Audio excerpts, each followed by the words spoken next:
Eu queria começar dizendo que o objetivo desta apresentação de hoje não é de forma alguma, e já adianto, seria total e completamente impossível esgotarmos esse assunto, o assunto do Tao Te Ching. Então, nem de longe eu pretendo apresentar aqui tudo sobre o Tao Te Ching, nem sonho. O objetivo dessa apresentação é introduzir você na leitura do Tao Te Ching, caso você ainda não tenha feito essa introdução, essa leitura. E se você já leu o Tao Te Ching, apresentar para você algumas chaves de reflexão e tornar a leitura do Tao Te Ching um hábito na sua vida. Veja só, o Tao Te Ching não é um livro para você ler uma vez, já li esse, próximo. Não é isso. Tao Te Ching é fundamentalmente um livro de poesias, poesias sobre a existência. É um livro para você ter na cabeceira, ali ao lado da sua cama. E, eventualmente, quiçá todos os dias, você pega, lê um poema, no outro dia lê outro poema. E cada leitura trazendo uma nova reflexão, porque sim, você vai descobrir hoje que o Tao Te Ching é uma leitura muito viva. O livro está vivo. É apenas papel e tinta ali, mas tem alguma coisa muito viva acontecendo nas palavras do Tao Te Ching. Então eu quero também dizer para você, no início da nossa apresentação, que o ritmo do que nós faremos aqui hoje será um tanto quanto diferente do que normalmente nós fazemos aqui na Unidharma. Essa não é uma apresentação motivacional, no sentido que eu vou ligar aqui a câmera, olá meus amigos, como é que estamos? Tudo bem? Vamos para frente, bola para... Não. O ritmo da apresentação de hoje é completamente diferente. E eu também terei um grande desafio aqui para transmitir algum ensinamento relacionado com o Tao Te Ching, usando a própria essência do Tao Te Ching, que seria falar pouco, se possível falar quase nada. Porque como diz o próprio Lao Tzu, ou Lao Tse, se você quiser chamar assim, o sábio fala sem nada dizer. E a gente vai entender isso daqui a pouco. Então eu vou tentar usar o mínimo de palavras possíveis, vou tentar restringir o máximo que eu puder e vou deixar que você mesmo, finalizando essa apresentação, possa mergulhar de cabeça no Tao Te Ching. Tá bom? Mas antes de falarmos do Tao Te Ching, ou Dao Te Ching, é a pronúncia chinesa, tá bom, pessoal? Então, às vezes, você vai ouvir uma pessoa falar Dao, outras vezes vai ver a pessoa falar Tao. É do chinês, aí do chinês vai para o inglês, aí do inglês vem para o português. Então, você pode falar Tao Te Ching sem maiores problemas. Aí está uma representação simbólica deste personagem, desse nosso herói, que é Lao Tzu. Existem muitas controvérsias sobre a existência de Lao Tzu. Você precisa saber disso. Algumas pessoas dizem que ele viveu no ano 1000 e pouco antes de Cristo. Já outras fontes dizem que ele viveu por volta de 300 e 200 antes de Cristo. Bom, você há de convir que de 1000 antes de Cristo a 200 ou 300 antes de Cristo tem um hiato aí muito grande, né? Qual é o correto? Qual não é o correto? Olha, eu acredito que possivelmente não saberemos com precisão datar a presença de Lao Tzu no planeta Terra. E é interessante observar que Lao Tzu ele traz a filosofia do Tao, embora a filosofia taoísta é anterior ao próprio Lao Tzu. Mas ele, por excelência, traduz o Tao em belíssimas palavras, como aprenderemos nesse poema. Tao esse que é representado, inclusive, olha, por um círculo, né? O círculo é uma representação do Tao. Esse desenho do Boas-Vindas também, né, que a gente vê ali, esse desenho que o pessoal fala, esse é o Yin Yang, Cris Armeida, é o símbolo da nova era. Não, esse desenho ele é milenar, ele data aí 3.000 anos aproximadamente. E são dois peixes, o peixe masculino que corre atrás do peixe feminino. É interessante, né? Eu já vi nossos irmãos evangélicos falando que esse é um símbolo de magia, né? Não são só 2 peixes, inclusive os próprios irmãos evangélicos utilizam o desenho do peixe como adesivo na traseira do carro. Só que eles usam um peixe para representar Jesus Cristo. No tal, nós temos 2 peixes, o peixe masculino e o peixinho feminino, e um está indo atrás do outro. É apenas isso que é a representação do desenho, e um desenho muito bonito, por sinal. Bom, quando a gente começa a estudar a vida de Lao Tzu, ou Lao Tse, como eu já disse, como você preferir, muitos historiadores vão dizer o seguinte, ou muitos livros, muitos biógrafos vão dizer assim, Lao Tzu não existiu, na verdade. Porque Lao Tzu, na verdade, ele fizeram um apanhado, aí uma compilação das várias ideias do Tao e criaram um personagem que se chamava Lao Tzu. Eu discordo muito dessa colocação e tenho uma razão de ser. Acho que para as pessoas, para o ser humano em geral, é muito difícil aceitar, e se você aceita, você acredita, né? Aceitar ou acreditar na existência de um personagem como um Lao Tzu da vida. Até mesmo Jesus Cristo, né? Quantas vezes a gente não percebe aí na internet um vídeo, conspirações e tal, Jesus não existiu.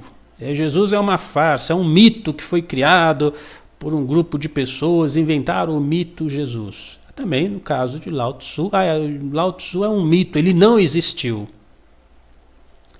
Eu consigo entender essas pessoas. É um incômodo muito grande aceitar a presença de um Lao Tzu no nosso planeta. Assim como é um incômodo muito grande aceitar a presença de um Jesus Cristo no planeta Terra.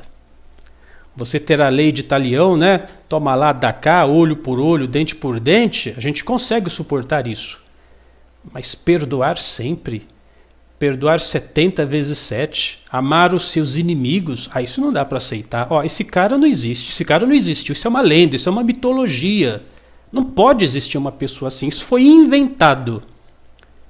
Então as pessoas têm essa dificuldade. Quando um grande mestre surge em nosso planeta e ele traz uma mensagem que muito incomoda e que muito desconforto traz para a nossa moral medíocre, tá, é fácil. Não, esse cara não existiu. É uma lenda. Não pode ser, né? A gente até usa isso de forma coloquial, né? Quando a pessoa faz uma coisa muito extraordinária, esses dias me falaram isso, eu dei risada. Porque eu estava preparando essa aula e o cara falou assim, Cris Armeida, você não existe. Ou seja, você fez um negócio aí que tá fora do normal, né? Você não existe. Até um elogio, né? Então, quando a gente fala que Lao Tzu não existiu, ou um Jesus Cristo não existiu, é até um elogio, porque a gente está dizendo, é muito, né? Um cara fazer o que ele fez, agir como ele agiu, não pode ter existido. Deve ser lenda, deve ser uma mitologia tudo isso. Então, assim, por estas simples razões, muitos historiadores e biógrafos vão dizer que Lao Tzu não existiu. Tá entendendo? E, na verdade, para Lao Tzu isso pouco faz diferença. Porque como mostra a biografia dele, e como ele já registrou também no próprio Tao Te Ching, ele não queria ser conhecido. Muito pelo contrário. Ele não fazia questão nenhuma de fama, questão nenhuma de, se fosse nos dias de hoje, né, de ter seguidores no Instagram, no Facebook, questão nenhuma. Ele estava pouco se lixando para aquilo que pensassem dele. Nem o nome dele exatamente se sabe qual é o nome dele. A expressão Lao Tzu ou Lao Tse significa menino velho, é um apelido, mas o nome mesmo, a gente não sabe, né? E você vai entender também, isso vai ser muito interessante, principalmente se você segue a tradição cristã, como a filosofia de Lao Tzu está profundamente alinhada com a filosofia de Jesus Cristo. Por exemplo, essa tendência de não querer ser conhecido, de evitar holofotes, de evitar aplausos. Até no Tao Te Ching, você vai ler o Tao Te Ching, você vai ler um trecho que fala: quem busca conhecimento, ou melhor, quem busca reconhecimento acaba se perdendo. Ora, não foi o que Jesus Cristo disse também? Está lá nos Evangelhos: quem tenta ganhar a sua própria vida, perdê-la-á. E quem perder a sua vida, ganha-la-á. Isso Sun Tzu vai dizer: quem vive para reconhecimento se perde. E aquele que não busca honrarias, esse é o sábio, esse ganha, esse é o vencedor, esse é o vitorioso. Está dizendo a mesma coisa. Eu não quero aqui fazer especulações sem fundamento algum, porque na verdade eu nunca li sobre isso e eu nunca vi ninguém falar sobre isso. Mas eu não me admiraria se Jesus Cristo não tivesse tido acesso ao Tao Te Ching, que na época de Jesus o Tao Te Ching já estava escrito. Eu acho muito plausível essa minha teoria. Como disse, nunca vi ninguém falando e defendendo isso. Mas eu vou mostrar aqui hoje algumas estranhas coincidências de como Lao Tzu era parecido com Jesus Cristo. Na verdade, assim, né? Lao Tzu pode ser tido assim, a gente sem problema nenhum poderíamos dizer que ele é o Jesus Cristo do Oriente. Claro, guardando aí algumas diferenças, mas em se tratando de filosofia de vida, de desapego, de praticar o amor, de praticar o perdão. Por isso que quando eu convidei os alunos assinantes para assistir nessa apresentação de hoje, eu escrevi assim no título, né, que Lao Tzu é um homem perigoso. Um homem perigoso. Como Jesus também era muito perigoso, né, para as estruturas da época, para o status quo. Agora está na moda a palavra establishment, né, para o estabelecido. Lao Tzu era um homem, era muito, muito perigoso. Numa dada situação, existem registros disso, ele foi convidado para ser ministro do imperador. E ele falou: imagina, não quero ser ministro, eu não dou para política, eu não sou, né, não estou afim. Não, o imperador insistiu que ele teria que ser o ministro da justiça do império. E Lao Tzu falou: tá bom. Aí surgiu o primeiro caso, o primeiro julgamento. Era o caso de um rapaz que tinha roubado algum bem material lá do rico, né, de um homem muito rico, que era amigo do imperador, inclusive. E Lao Tzu não teve dúvida, deu a sentença. Ele falou assim: pro homem que roubou, pro ladrão que roubou, avaliem a quantidade do roubo e deem o dobro para ele do que ele roubou. E para o rico que foi roubado, 10 chibatadas das costas. Aí, essa notícia chegou até o rei, ele ficou louco: mas você está maluco? O que você está fazendo?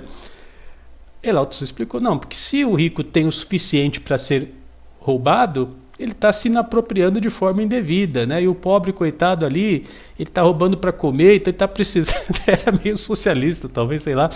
Estou brincando. Aí, mas na hora o rei já dispensou: não quero você aqui na corte, não, pode ir embora, vai viver sua vida.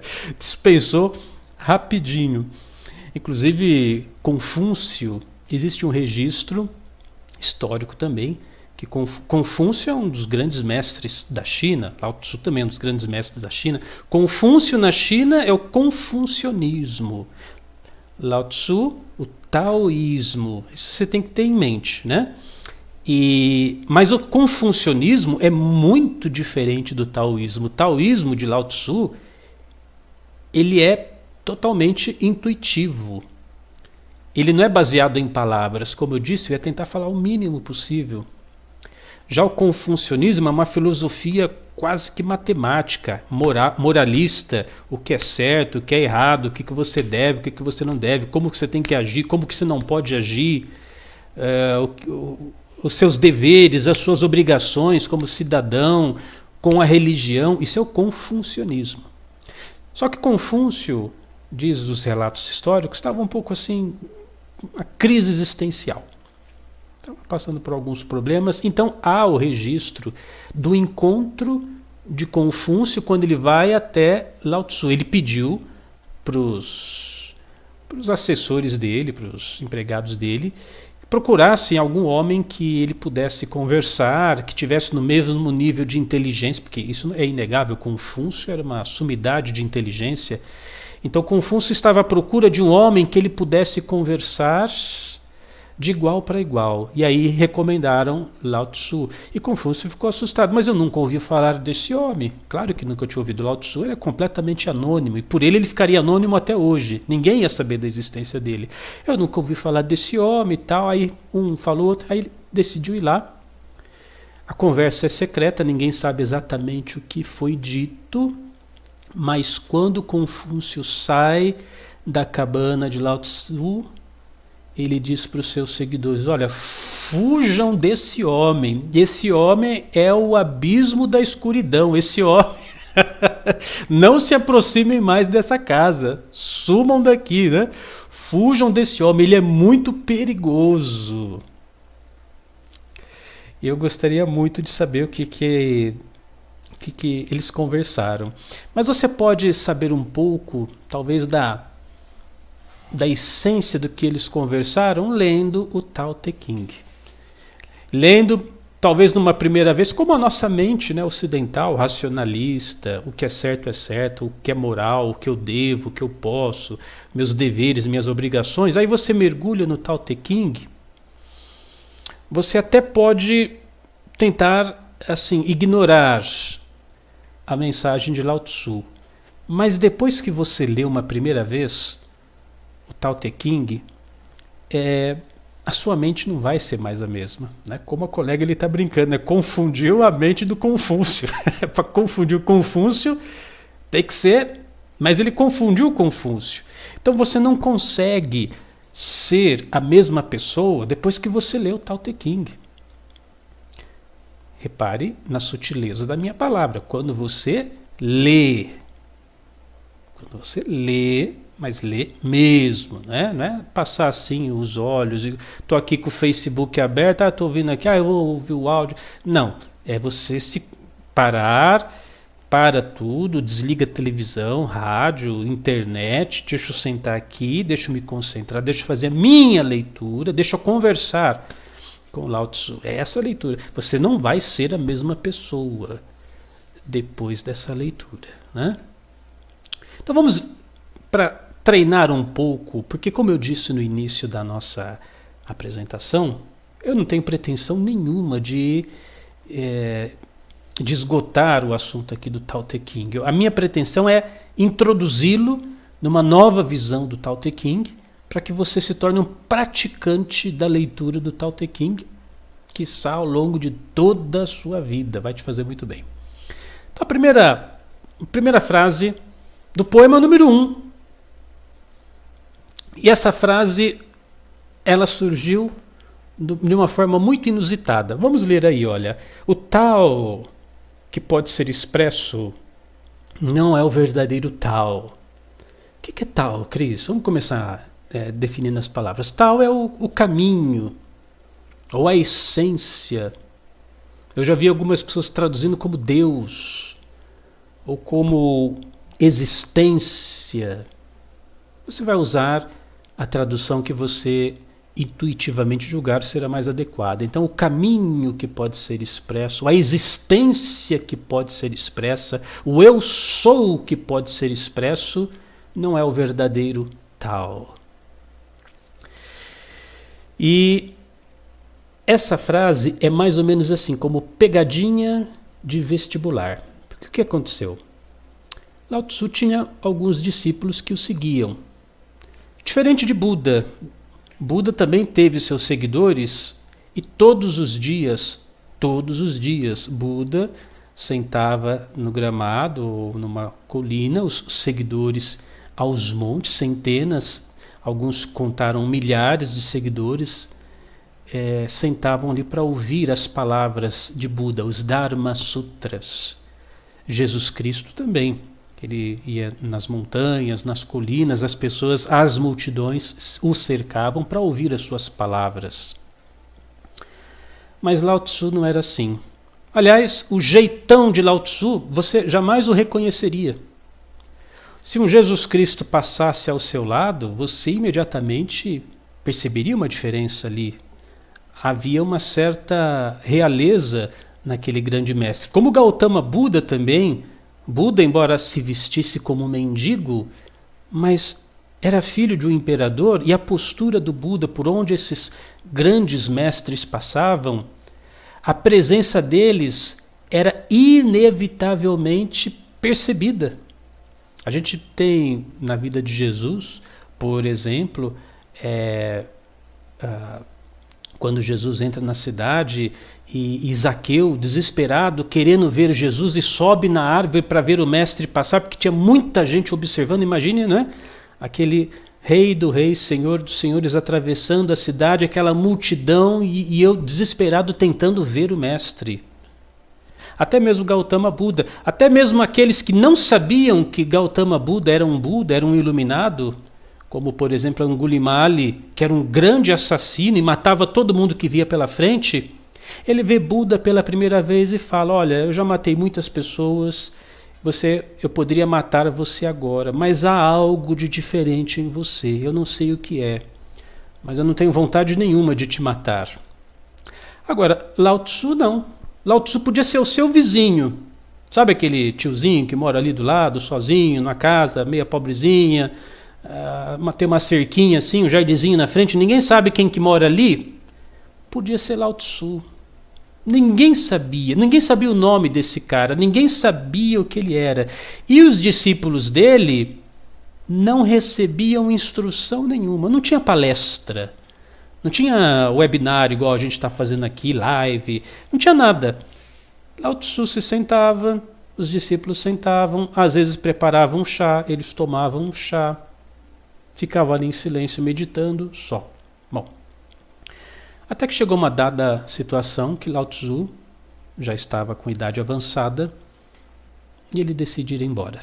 E ele avisa os seus discípulos e fala: olha, já fiquei tempo suficiente, estou preparado para morrer, enfim, para passar dessa para uma melhor, como diz o outro.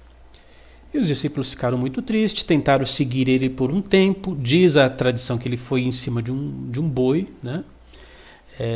Ia sair da cidade, mas os discípulos acabaram deixando. Nos pórticos da cidade, ali nas fronteiras, havia um guarda que também era discípulo de Lao Tzu. Olha que interessante, ele trabalhava para o imperador, ele era guarda, mas ele era também aluno de Lao Tzu. E o guarda falou: não, de jeito nenhum que eu vou deixar você embora. Você ficou todo esse tempo, você não pode nos abandonar assim.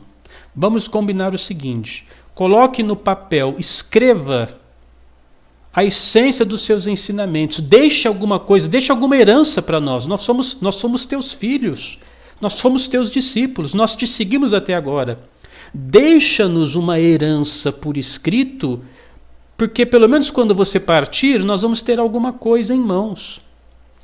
Então Lao Tzu retorna e vai para sua cabana, e durante 3 dias, apenas 3 dias, ele começa a escrever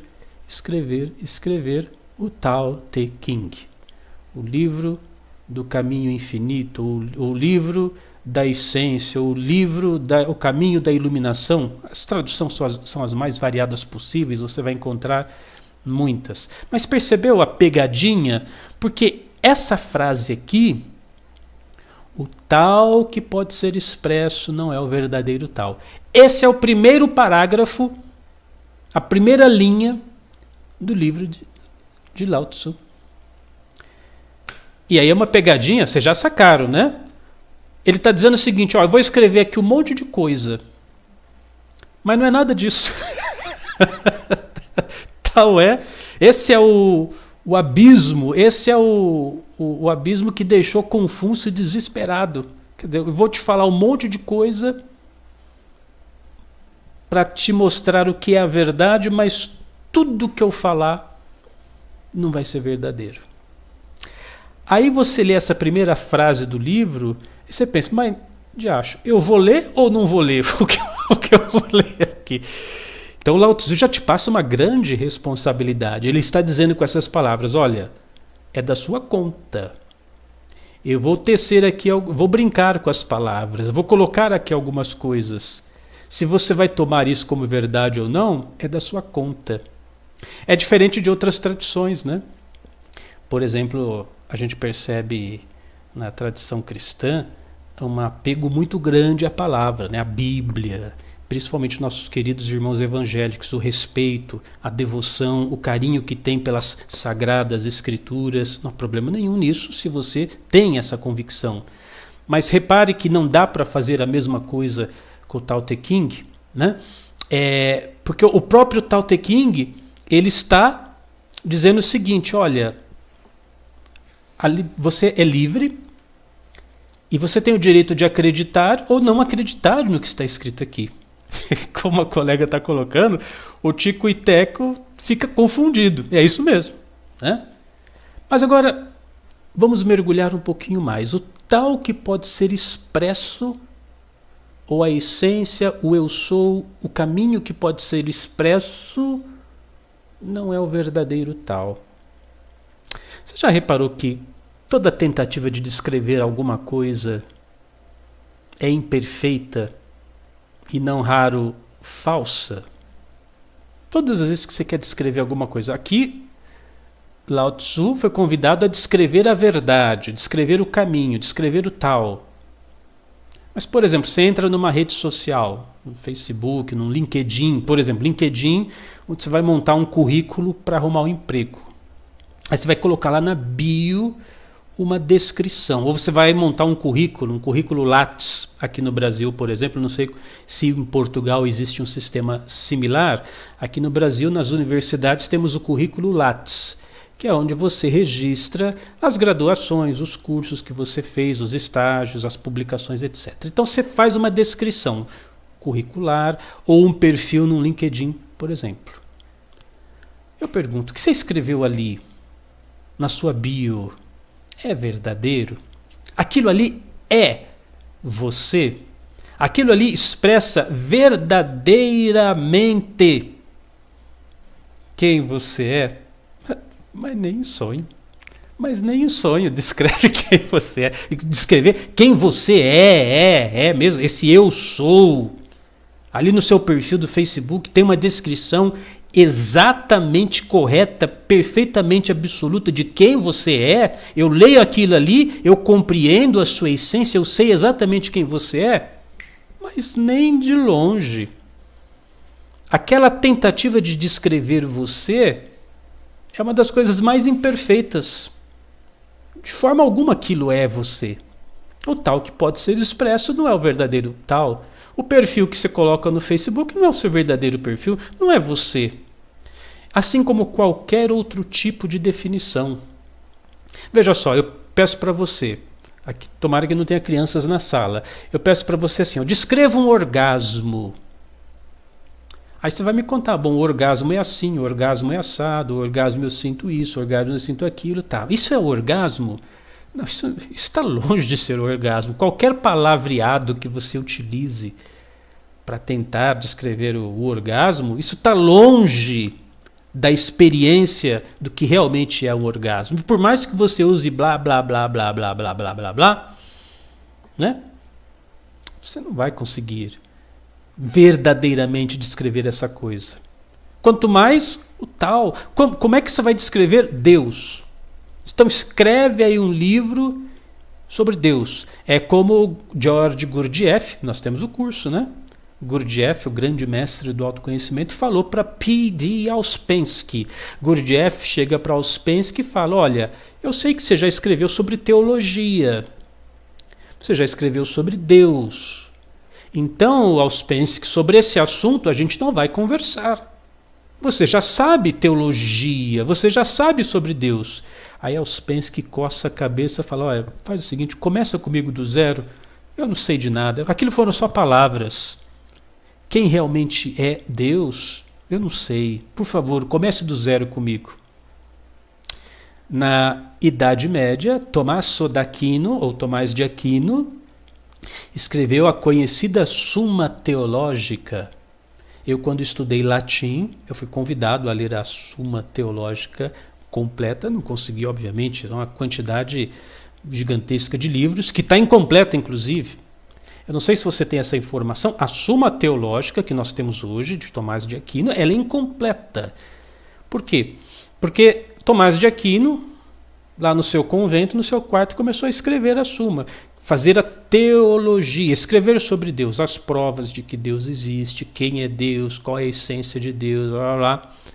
Escreveu um tomo desse tamanho, era maior que uma Bíblia, o segundo tomo, o terceiro tomo, um quarto tomo, um quinto tomo, para explicar Deus, para explicar o tal. Numa dada situação lá no convento, houve-se gritos do quarto de Tomás de Aquino. Os monges vão lá desesperados ver o que está acontecendo, está pegando fogo. Tomás de Aquino pega naquela época não tinha luz elétrica, né? Era tudo tocha, velas. Começa a tacar fogo em todos os manuscritos da Suma Teológica e gritando: não é nada disso, não é nada disso, não é nada disso, e arrancando os cabelos, tirando a roupa, botando fogo naqueles manuscritos todos. Os frades ali todos desesperados, apagando o fogo, e Tomás de Aquino gritando como se fosse num rompante de loucura: não é nada disso, não é nada disso.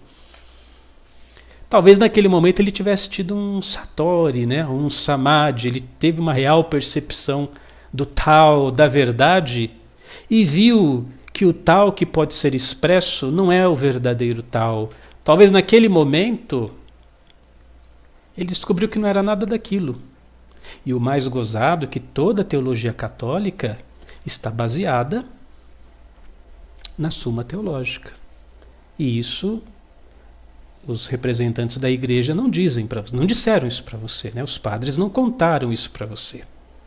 O que eu posso fazer? Mas esses são dados históricos. Se você pesquisar, você vai encontrar. Toda tradição, toda teologia cristã católica, grande parte da fundamentação está na Suma Teológica. Sem a Suma Teológica, nós não teríamos teologia católica. Agora, olha o que aconteceu com o cara que escreveu. É para pensar. Mas qualquer tipo de descrição, até as coisas mais simples. Se eu falo para você, por exemplo, descreva para mim uma flor. Aí você vai falar: uma flor tem pétalas, é vermelha, amarela, é isso, aquilo. Isso é a flor? Suas palavras conseguem trazer para mim a experiência flor? Não consegue. Lao Tzu morava, era um camponês, uma pessoa simples, um vizinho qualquer, um desconhecido morava, ele tinha um outro vizinho, e os dois, ele e o vizinho dele, tinham o hábito de no final da tarde eles faziam uma caminhada ali por um bosque. E todo final da tarde eles tinham esse hábito e faziam essa caminhada, obviamente silenciosa. Esse vizinho, certa feita, recebeu a visita de um amigo. E o amigo queria muito conhecer Lao Tzu e tal. E o vizinho falou: posso levar o meu amigo na caminhada? Lao Tzu consentiu. Os três começaram a andar pelo bosque, silenciosos. O sol começava a se pôr, as árvores balançando ao som daquele vento. E ali à frente havia uma flor. E o amigo, naquele silêncio congelante, né, meio desconcertado, ele diz: que flor bonita! Foi a única coisa dita ao longo de toda aquela trajetória. Voltando para casa, na manhã seguinte, Lao Tzu fala para o amigo, para o vizinho: olha, nunca mais me traga aquele seu amigo. Ele é muito tagarela. Esse é Lao Tzu. Por que eu vou falar que flor bonita? Eu estou vendo a flor. Eu estou tendo a experiência da flor. Quando você fala a flor é bonita, você está estragando a minha experiência. Você está sujando a minha mente com vocábulos, com palavras inúteis, sendo que eu já estou curtindo toda aquela experiência real e vivencial. Mas nós queremos, né? Nós temos essa necessidade de definir as coisas. Eu conheço fulano. Eu tenho certeza, quando fulano, quando ela chegar aqui, ele vai falar isso, ele vai agir assim. Ah, eu sei quem você é, ou com quem você pensa que você está falando. A gente define os outros, nós definimos nós mesmos, mas não definimos nada. Toda definição é um tiro, ou melhor, um chute de pênalti muito para fora. Toda definição é precária, imperfeita. Toda definição. O tal que pode ser expresso, se você está em busca do caminho, e ele é escrito, ele é dito para você, você vai numa palestra descobrir a verdade. Olha, isso está longe da verdade. O tal que pode ser expresso não é o verdadeiro tal.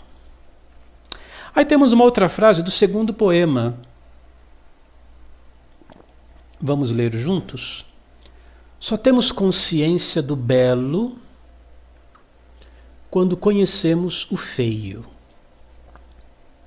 Só temos consciência do bom, estou falando mineirês aqui. Só temos consciência do bom quando conhecemos o mal. Só temos consciência. Só tenho consciência de que está escuro, que está noite, porque eu conheço claro. Só tenho consciência de que está frio, porque tem calor. Esse é o princípio do yin e yang. Que o leigo vai falar yin e yang, né? Você aqui na Unidharma, você já sabe a pronúncia correta. Yin e yang. Yin, princípio feminino. Yang, princípio masculino. Nós só temos essa consciência. E nós, a partir dessa consciência do contraste, nós começamos a colocar os nossos rótulos, as nossas definições. Fulano é bom, fulano é ruim, fulano presta, outro ciclano não presta, esse aqui é gente boa, esse aqui não vale nada, homem é tudo assim, mulher é tudo assado. A gente começa a fazer as distinções. Já repararam que os animais, por exemplo, não têm esse problema? O que seria o feio e o bonito para o animal, né? Às vezes você gasta um dinheirão para comprar uma casinha de almofadinha, floridinha, com um desenho do Bob Esponja, para colocar ali no canto para o seu gatinho. Você foi na loja, pagou, sei lá, R$80 por aquela almofadinha, colocou ali. Aí vem o gatinho, ele fica deitado em cima da caixa de sapato, ele prefere a caixa de sapato. O que é o feio, o que é o bonito? Os animais não têm esse problema, esse senso de distinção que a nossa mente acabou criando. Adão e Eva no paraíso, né, na tradição judaico-cristã, Adão e Eva estavam lá no paraíso. Antes de comerem a árvore do conhecimento, do fruto do conhecimento do bem e do mal, olha que interessante são as mitologias, né? Fruto do conhecimento do bem e do mal. Antes de ter essa dualidade, eles viviam no paraíso. Foram expulsos do paraíso, olha a linguagem metafórica, mitológica, belíssima atrás disso, quando tomaram consciência do bem e do mal. Olha o que Lao Tzu está falando, só temos consciência do belo quando conhecemos o feio, só temos consciência do bom quando conhecemos o mal. Quando a gente começa a estipular dualidades, nós somos expulsos do paraíso. Nós temos a experiência, já começamos a rotular, isso é bom, isso é ruim. Aconteceu alguma coisa na sua vida. Aconteceu alguma coisa na sua vida. Você já começa a determinar, isso aqui é bom, isso é ruim. Por exemplo, aqui na nossa gravação, hoje na gravação, 18 de agosto de 2020, pandemia, coronavírus, tal. Ah, isso é ruim. Bom, é ruim, mas pode ser bom. As pessoas podem aprender a ficar mais higiênicas, as pessoas podem aprender a ter mais cuidado, pode despertar a solidariedade entre as pessoas. É bom ou é ruim? Não, a gente já define. Mas a coisa é apenas aquilo que é, nem bom nem ruim. Os fatos apenas são. Começou a chover. Ai, que ruim, está chovendo. Mas por que ruim? A chuva é só chuva. A chuva não é nem boa, nem ruim. A chuva é apenas chuva. Bom e ruim, está aqui, ó. na sua cabeça. Mas o que fazer então? Vamos voltar e viver como os animais? Vamos voltar lá para a época do Adão e Eva e parar de fazer essas distinções? Não. Mas vamos viver entendendo, compreendendo que as nossas medidas são falhas, frágeis e imperfeitas. E que o nosso julgamento do bem e do mal é falho, fraco e imperfeito. Uma coisa acaba dependendo da outra. Daí está, né, que Jesus, ele já dizia, não julgueis. Como é que você vai julgar uma pessoa, por mais hediondo que seja um crime cometido? Como é que você vai julgar? Ah, mas aquilo é errado, não devia? Ok, eu entendo, tudo bem, existe toda uma justiça social. Aliás, aqui na data da gravação, nós estamos atravessando um fato social terrível, né, de um estupro de uma criança, tal. Tem toda uma série de implicações que não cabe aqui nessa apresentação, mas olha a nossa vontade, né, de julgar, de colocar um rótulo, de fazer com que a nossa mente ela defina logo se isso é bom, se é ruim, se é certo ou se é errado, se deve ou se não deve, ou como tem que ser, como não tem que ser, porque parece que a nossa mente é louca, né? Enquanto ela não toma um partido, não toma uma decisão, ela não sossega. E vivemos ansiosos assim a vida toda. Um Jesus Cristo vai dizer, não julgueis. Na programação neurolinguística, PNL, existe um pressuposto que fala assim, as pessoas sempre estão tomando as melhores decisões disponíveis para ela naquele específico momento. Quer que eu repita essa? As pessoas sempre estão tomando as melhores decisões disponíveis para ela naquele específico momento. Aí vem você e diz assim, ah, mas se fosse eu não faria assim. Se fosse você, mas aquela pessoa, naquele momento, com aquela cabeça, com aquela situação, com aquela história, era a melhor opção que ela tinha naquele momento. Com aquela loucura, com aquele neurose, com aquele trauma, sei lá o raio que ela tinha. Então, mas Cris, mas tal, isso aqui não é bom para mim. Ok. Não tem problema. Para o outro talvez vai ser diferente. Então é muito difícil, veja só, nós vivemos numa sociedade, é isso que Confúcio deve ter pirado com Lao Tzu. Porque uma moral tão bem estabelecida como a confuciana, é fácil, né? O que é certo, o que é errado, o que deve, o que não deve, o que pode, o que não pode. Então você pega a cartilha, lê uma vez, aí você já sabe. Agora com Lao Tzu não tem condições nenhuma de fazer isso. Como é que eu vou estabelecer uma base moral? E é possível estabelecer uma base moral a partir de Lao Tzu. Mas para você chegar nessa concepção, você tem que mergulhar na leitura. E vamos mergulhar um pouquinho mais. Aí outro texto do poema 2. O sábio age pelo não agir e ensina sem falar. Aqui dá vontade de parar a palestra agora, ficar só nessa tela e eu falo, pessoal, meditem agora, boa noite. Ensina sem falar. Como é que a gente vai fazer?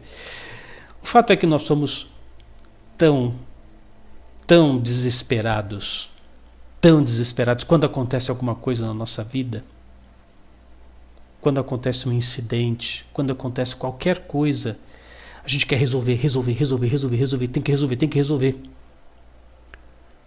Se o sujeito, por exemplo, foi acometido de uma doença, quero me curar, tem que tomar remédio, tem que ir no médico e tal, ao desespero, né? Eu me lembro com muito pesar de uma colega que era frequentadora da Unidarma no passado, na época que a Unidarma era presencial. Os mais próximos de mim, talvez alguns de vocês aqui, que frequentavam aquela antiga Unidarma presencial, sabem de quem eu estou falando. Desenvolveu câncer nos seios. Ficou desesperada. Me ligou Cris, pelo amor de Deus, eu estou com câncer, preciso falar com você, preciso fazer uma terapia. Eu falei, calma, vamos conversar, né? A gente vai. Aí agendei com ela um horário. Ela completamente desesperada, perdida. Já tinha ido no médico, já tinha ido no outro médico, já tinha ido no terapeuta, já tinha feito reiki, já tinha cristal, já tinha ido no acupunturista, agora estava conversando comigo e saindo de conversar comigo, ia para uma fitoterapeuta, depois ia na macrobiótica. Ficou louca, desesperada. Queria resolver. Desesperada. E na conversa eu havia combinado, queria preparar uma reprogramação mental para ela, cheguei a gravar, morreu naquela semana de câncer no seio. Morreu na mesma semana. Nunca vi isso na minha vida. Descobriu que tem seio na mesma semana. O que é isso? Desespero. E o desespero, né? A tensão, a contração de todas as veias, as artérias, né? O sábio age pelo não agir. Muito melhor seria assim, olha, paz. Calma. Vamos com calma. Vou aprender com isso. Vou tentar entender os sinais do meu corpo. Né? Paz, calma. O sábio age pelo não agir. Quantas vezes eu já contei a história, quando eu tinha loja no shopping, era a Dilma, né?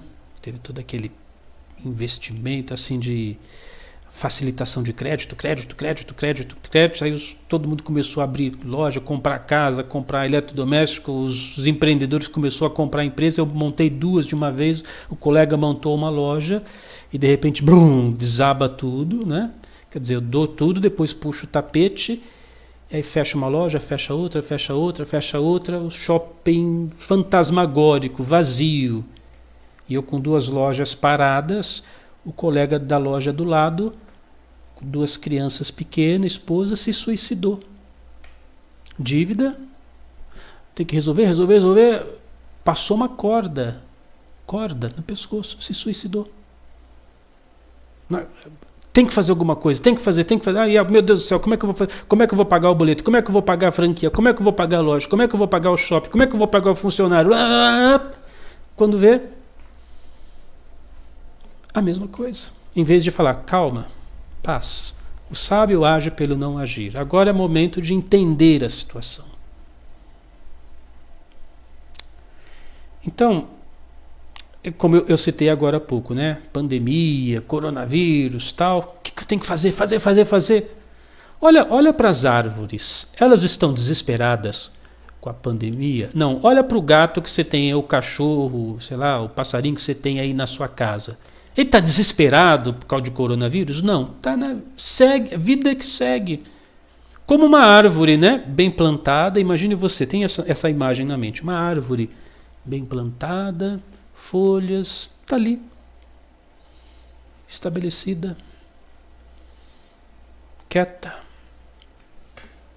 Fica na dela. Tá morrendo gente, tá? Fica na sua. Seja higiênico. Tem que usar máscara? Põe a máscara. Tem que lavar a mão? Lava a mão. Tem que ter um distanciamento, não pode ficar tocando nas coisas? Ok. Fica na sua, com tranquilidade, sem desespero. Vai passar. Tudo bem. E passa, né? O sábio age pelo não agir. E ensina sem falar.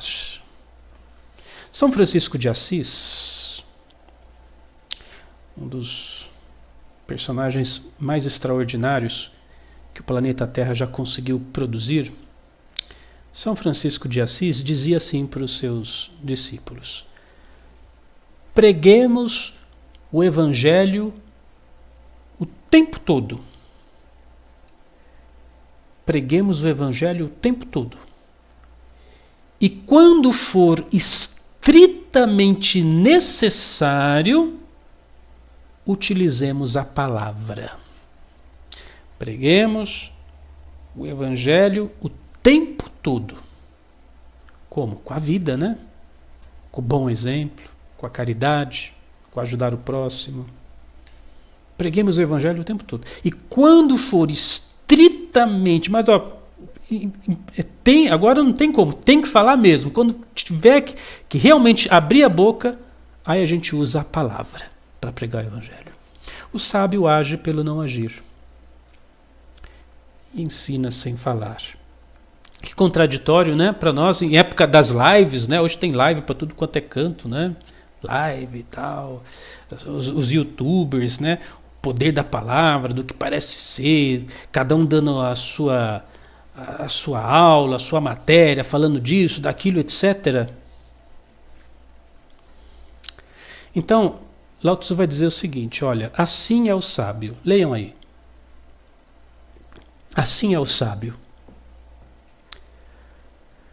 Quando não é ego vivente, quando não se interessa por si mesmo. Assim é o sábio. Quando não é ego vivente. É aquele ego vivo. O cara é o puro ego andando na rua. É o ego puro. Quando não é um ego vivente. Quando não se interessa por si mesmo. É por isso que se realiza. Não cuida do seu ego. E por isso o seu eu prospera. Não cuida do seu ego e por isso o seu eu prospera. Olha quantos digital influencer da nossa geração precisaria ouvir essas palavras, hein? Precisaria ouvir essa palavra. Não cuida do seu ego e por isso o seu eu prospera. Assim é o sábio. E esta a reta ordem cósmica, ou a ordem cósmica correta.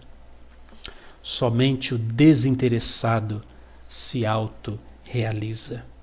Vocês percebem que a gente vive, né, nessa geração Instagram, Twitter, tudo imagem, né? Tudo que parece ser. A foto onde eu estou viajando, com a comida, é as amizades, é o dinheiro, é esbanjar. Tem aí o pessoal que gosta de colocar os cordão de ouro, as roupas de marca e tudo mais. Tudo ego, tudo ego. Não tem realização, não tem autorrealização nenhuma. Tem um excesso de preocupação, com o que os outros vão pensar, né? E como ali a colega aponta muito bem, não só os digitais influenciadores, muita gente desconhecida também, né? Então, por que o sábio ele diz assim, o seu eu prospera, o eu do sábio prospera, porque ele vive bem. A pessoa sábia que não está preocupada com o ego, ela vive para ela mesma. Ela está bem. Ela quer andar de chinelo, ela anda de chinelo. Ela quer pôr camisa, ela põe camiseta. Ela quer pentear o cabelo, penteia. Não quer, não penteia. Ela vive para ela. Tô pouco me lixando o que vão falar, o que vão pensar, o que vão achar, o que não vão achar. Eu vivo a minha vida. Eu estou bem comigo. Eu quero estar confortável. Eu quero estar bem comigo. O prato de comida chegou. Vou tirar foto. Para que eu vou tirar foto? Para os outros ver? Eu estou pouco me lixando. Se os outros vê, se os outros não vê, se os outros vai ver. Não é os outros que vai comer, sou eu que vou comer. Deixa eu desligar o celular e saborear agora só essa comida aqui. Eu vou provar a minha comida. É para mim o troço aqui, não é para os outros. Então, por que o eu do sábio prospera? Porque ele vive muito bem. Ele tá feliz da vida. Eu já disse em outras vezes, vocês vão se lembrar, quem acompanha aqui muitas palestras, vai se recordar que eu já disse assim, como deve ser duro vida de artista, né? Artista de novela, artista de televisão, agora os digital influenciadores, né? Como deve ser, como é triste, né? Você vê, por exemplo, que artista, quando está caindo porque artista vive de ibope, né? De fama. Então ele percebe que o ibope dele está caindo, ele tem que fazer um escândalo, tem que provocar alguma coisa, alguma coisa diferentona aí na sociedade para o jornal falar dele, para sair nas redes sociais de nós, você viu fulano, pintou o cabelo de verde, sei lá, você viu o ciclano, olha, ele saiu com a namorada do outro fulano. Vocês acham que isso não é acha que isso acontece simplesmente? Tudo isso é muito programado, tudo isso é muito planejado, os bastidores da TV, os bastidores da mídia, um ficou com o outro, um traiu o outro, um pegou a foto do outro, um flagrou não sei o outro na onde. Pessoal, isso tudo é mídia, é porque o cara está caindo em esquecimento, ele tem que fazer alguma coisa, né? Tem aquela cantora lá, ai meu Deus do céu, como é que chama? Americana.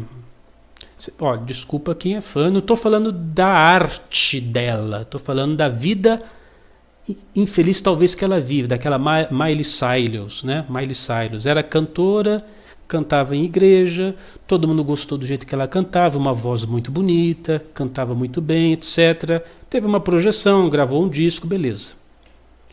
Começou a cair no esquecimento. Aí começou a usar uma roupa mais decotada, volta, sobe ibope de a Miley Cyrus está usando roupa decotada, volta na mídia. Aí começa a cair no esquecimento, aí ela começa, eu vou tirar uma foto nua. Aí volta, Miley Cyrus era filha de pastora, tal, foto nua. Aí volta pro ibope. Aí começa a cair no esquecimento, vamos beijar uma outra menina, a Miley Cyrus beijou a amiga, é lésbica, tal. Aí volta pra mídia. Então sempre esse vai e volta, vai e volta, vai e volta. Gente, a vida de artista deve ser a coisa mais, desculpa a expressão, mais desgraçada, mais infeliz do mundo. Você tem que estar o tempo todo com esse esforço para não ser esquecido. E Lao Tzu, né, ele não queria nem que soubesse que ele existisse, né? Ele daria graças a Deus se ninguém lembrasse dele. Porque o sábio se autorrealiza, ele vive para ele. Lao Tzu entendia, a vida é um fenômeno muito breve. Muito breve. Muito breve. Então o sábio ele vive. Ali a colega pergunta, mas esses ensinamentos dele não significam que não devemos buscar a nossa prosperidade, significa que devemos fazer por nós, sem colocar nas primeiras páginas do jornal. É isso. Lao Tzu não tem nada contra a prosperidade. Você vai ler o Tao Te Ching, a palavra-chave é desapego. Desapego. E aí já matou a charada, né? A questão não é ter ou não ter, é o quanto você está apegado ou não a isso. Então Lao Tzu entendia, as coisas são muito transitórias. E as pessoas ficam apegadas. Por falar em apego e desapego, vamos ler esse trecho aí. Olha que coisa interessantíssima. Diz assim o texto, 30 raios convergentes no centro de uma roda. Então vamos pensar numa roda de carroça, né?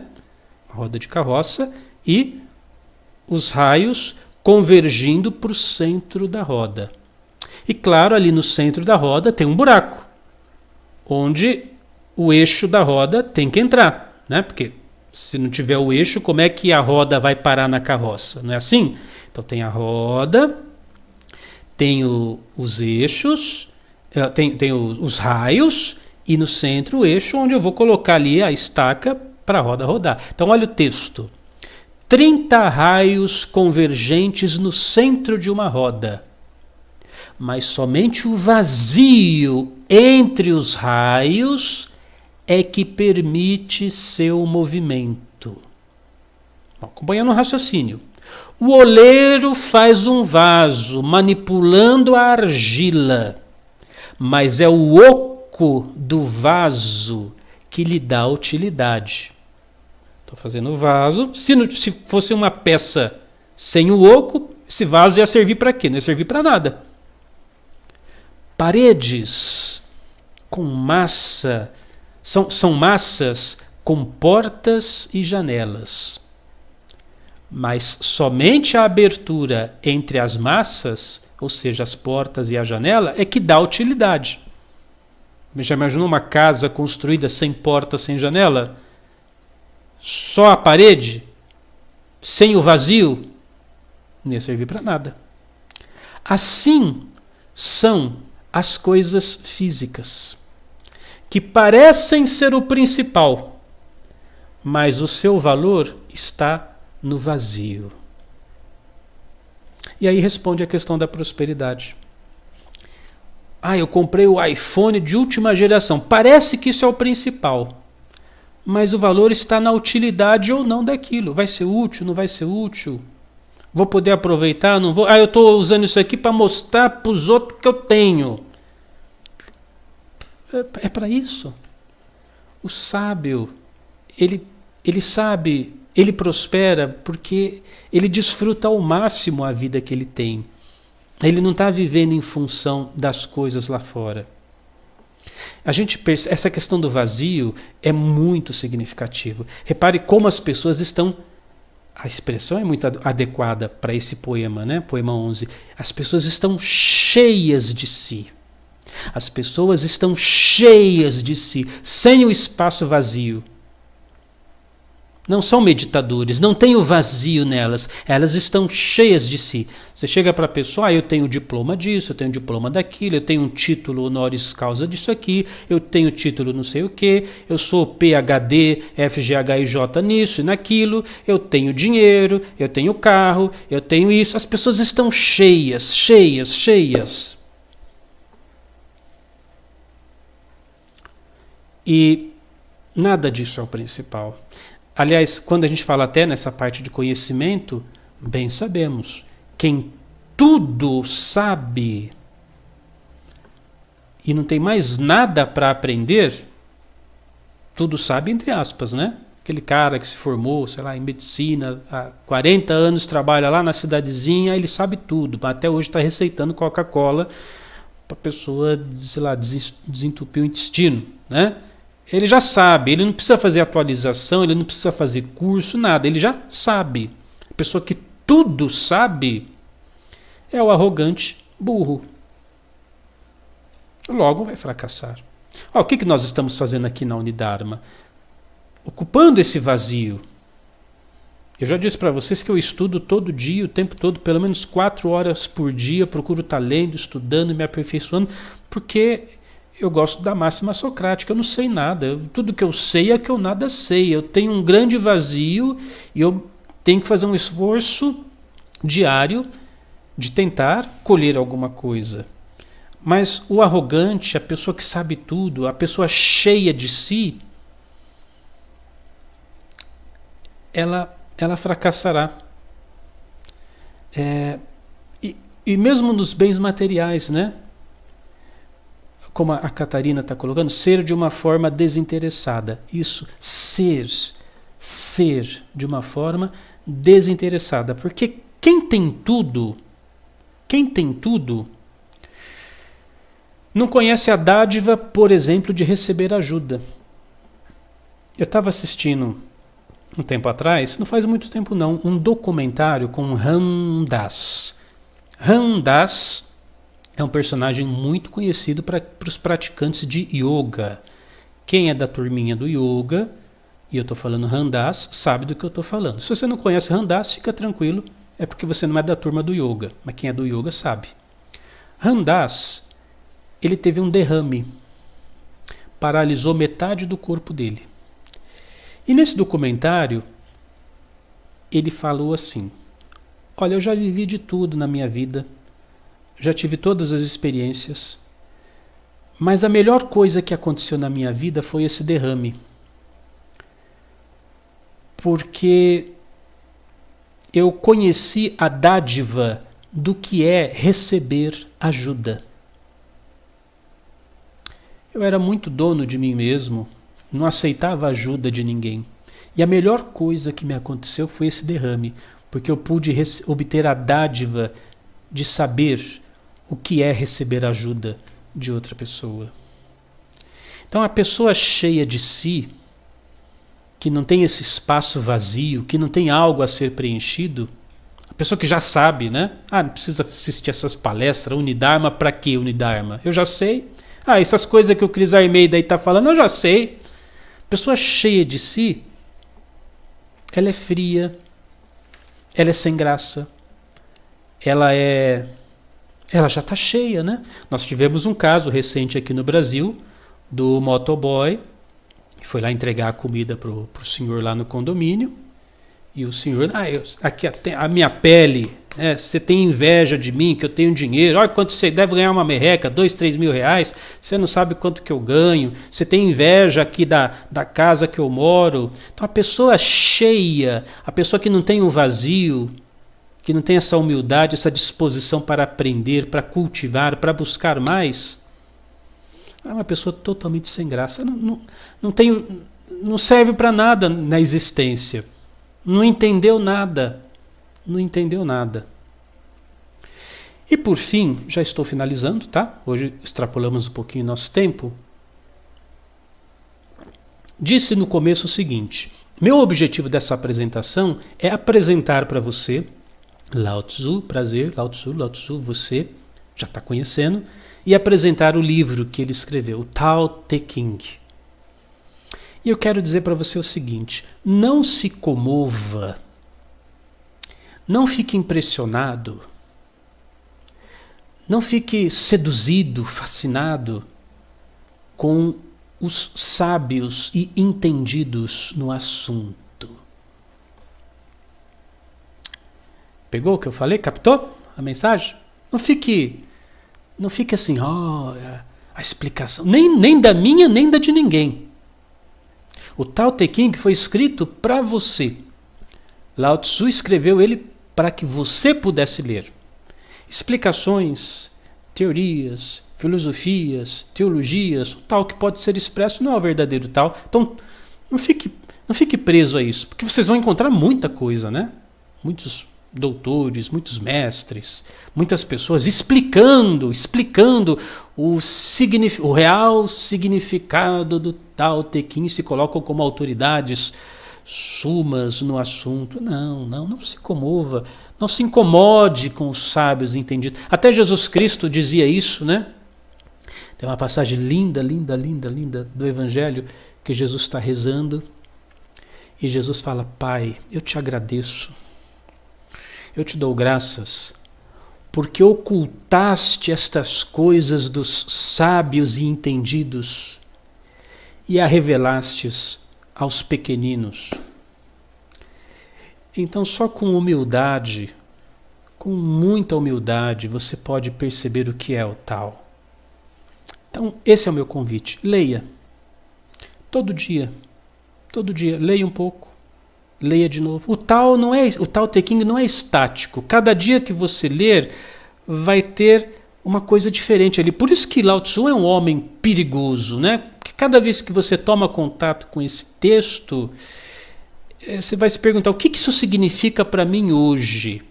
Sem teologias, sem filosofias, sem teorias. Tente mergulhar no Tao e beber da fonte pura que Lao Tzu apresenta para você. E antes de finalizarmos, pessoal, eu vou pedir a gentileza de você acessar esse endereço aqui, tá? Aliás, eu vou pegar para você, para ficar mais fácil, olha, para que você deixe um breve comentário. Pessoal, eu peço, por favor, um breve comentário do que você achou nessa aula. Cris, para que isso? Para que outras pessoas, vendo o seu comentário, se inspirem a assistir essa aula também. Então tá aí o link, olha, eu coloquei no bate-papo de texto. Quem está assistindo a gravação, eu vou deixar o link aqui abaixo. Escreva um comentário, o que você achou, o que você pensou dessa aula. Valeu a pena? Não valeu a pena? Gostou? Não gostou? Você vai estimular outras pessoas a participarem dessa apresentação também. Tá bom, gente? Olha, agradeço muito a presença dos que estiveram aqui ao vivo, né? Ao vivo é especial, né? É um tom, uma cor especial. Então, eu estou vendo aqui a Catarina, a Sofia, o Walter aqui presente. Tem outras pessoas na sala, mas vocês não falam oi nem olá, né? Eu não sei quem está aí, até você se apresentar. Mas muito obrigado pela presença, pelo carinho de vocês. E o que eu tinha que falar a respeito do Tao Te Ching, justo hoje, né? Que eu disse que falaria pouco, acabei até extrapolando o tempo, mas acho que valeu a pena. E para não perder o costume, no mais deixo aqui o meu carinho, o meu abraço, e que você tenha uma vida livre, uma vida próspera para o seu próprio eu, uma vida sua, sem dever explicações, nem dever nada para ninguém, e que ela seja não menos do que espetacular. Eu sou Cris Almeida, sucesso e felicidade para você.